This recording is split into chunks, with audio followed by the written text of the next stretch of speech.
There's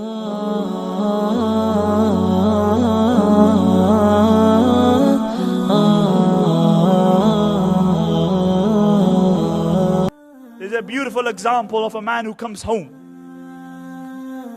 and he says that a young toddler child wants to play with him, a young child, and the father just come back from work and he's tired.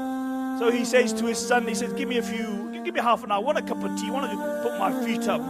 When I'm finished, we'll chill. And the boy wants to play. So what he does, he sees a map on a newspaper. So he tears this map up. So he said, son, put the map together. When you put the map together, then we will play. So the boy goes back. Within a few minutes, the father thinks he's got half an hour, he'll have a cup of tea and he'll relax. Within half an hour, the boy's back and he's put everything together. Australia is where it's meant to be.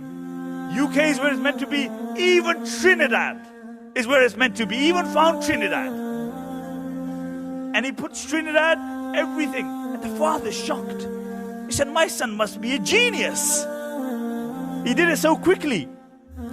So he said, son, how did you do it so quickly? So the son turned it around. And on the other side, there's a picture of a man. He said, oh dad, I put the man right and the world came right itself. I put the man right and the world came right itself. If we become right, if our households are right, if we are right, that is our first step. But that is the most difficult step. That is the most difficult step. That we put ourselves, our homes, our communities right. And when you do that, and when you have that connection with Allah subhanahu wa ta'ala, then many things which are difficult become easy. Because Allah inspires you.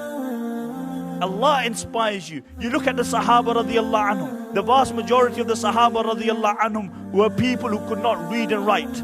You look at Rabi ibn Amir. Rabi ibn Amir radiyallahu anhu stands up in front of Rustam. Rustam is the second most powerful man on the face of this earth. And Rabi ibn Amir goes to Rustam. Who was Rabi ibn Amir? Let me tell you. Rabi ibn Amir was a Sahabi. If this incident hadn't happened, maybe you would have never heard his name. He's not a famous Sahabi. He's African in origin. He was a slave all his life. The Sa'd ibn Abi Waqqas chose Rabi ibn Amir. And he goes to the tent of Rustam. And they say that tent was embellished like it had never been embellished before. It had silver lining. They're in the battlefield. But this is the pomp and the glory that the Persian lived in. They had these cushions which had rubies and emeralds upon them. Because they thought that this Bedouin, he would see all this pomp and glory. And he would be overawed. But Rabi ibn Amir reaches the tent. And they tell Rabi ibn Amir, descend from your mount. And Rabi ibn Amir radiyallahu anhu says, I will not descend from my mount. You call me, you will accept my conditions. And then Rabi ibn Amir enters the tent on his mule. And all this dunya around him, none of this dunya affects him. None of this dunya affects him. Why? Because these were people of Iman. They understood that the wealth that they had, the wealth of Iman, was greater than any of the dunya. Jazakallah, Jazakallah, Jazakallah, Jazakallah, Jazakallah.